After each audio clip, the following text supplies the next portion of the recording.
improved over this off week? I felt like I just looked at my game as a whole and took strides in the little details and little things as far as route running, blocking, and anything I can. My finer points of catching punts, and just looked at the little points and tried to get better at that. How hard is that? I mean, catching punts, and we always hear it, but yeah, it's a tough thing to do. You never really know until you try it, and some people make it look pretty easy, but it's pretty hard. As far you got to know the flight of the ball and what kind of ball is kicked, if it's a left-footed or right-footed punter. So it's pretty difficult, but with everything, practice and preparation, you get better and better at it.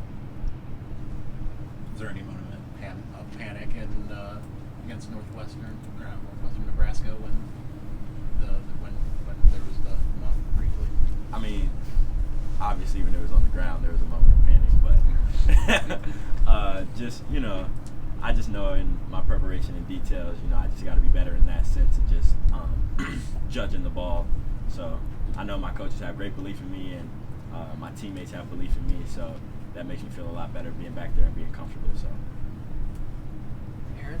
AJ, how much talk is there about not overlooking Northwestern this week, given what you guys have next week at Michigan State?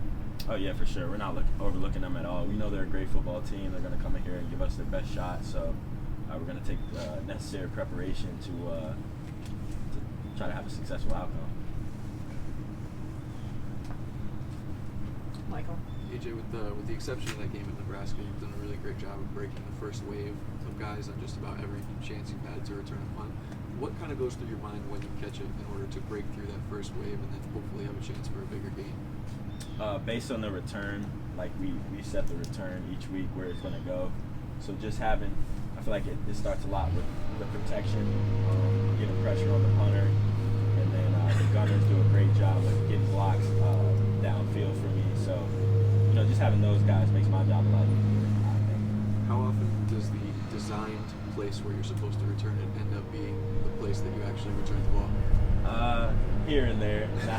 Not often. Sometimes, football is a crazy game. People are all over the place, so just get positive yards when you can. AJ, a lot of guys at the start of the season, and even through the first few weeks of the season, talked about approaching it with an underdog mentality. Is that still the case? Yeah. Going into each week, that's our mindset. 1-0. Look at it as a faceless opponent. Each week we know we're going to get everybody's best shot, so we have to prepare accordingly and be prepared. Is it maybe harder to think of yourselves as an underdog given the way the first 6-7 weeks of the season have gone? No, I feel like that was our mentality going into it, and we're going to stick with that. Even though we've had success, we're not going to pat ourselves on the back yet. We're going to keep working and keep getting better, and that's just the mindset of everybody here. Austin? Coach Harbaugh just used the phrase looking for the meat on the bone, like maybe times when you left some yards on the field or something like that. For you guys as an offense, how much time did you spend during the bye week looking at that, and what have you seen just kind of when you look back as an offense over the first half of the season?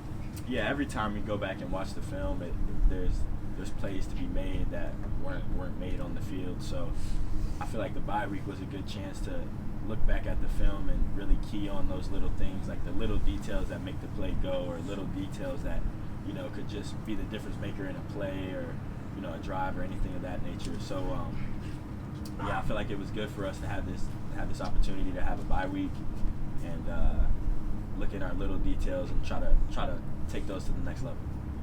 Rainer? AJ, how did you think the offense functioned without Roman, and what do you see him coming back this week? Yeah, I feel like the offense without Roman, obviously we're down a guy, so guys have to step up and make more plays. So I just feel like at any chance, that's just how we look at it. Next man up. If one guy is down, your brother will pick you back up. You sense his spirits are high, and you sense optimism from him to be able to get back. Yeah, no doubt. You guys have anything else for AJ? All right. If not, we'll switch to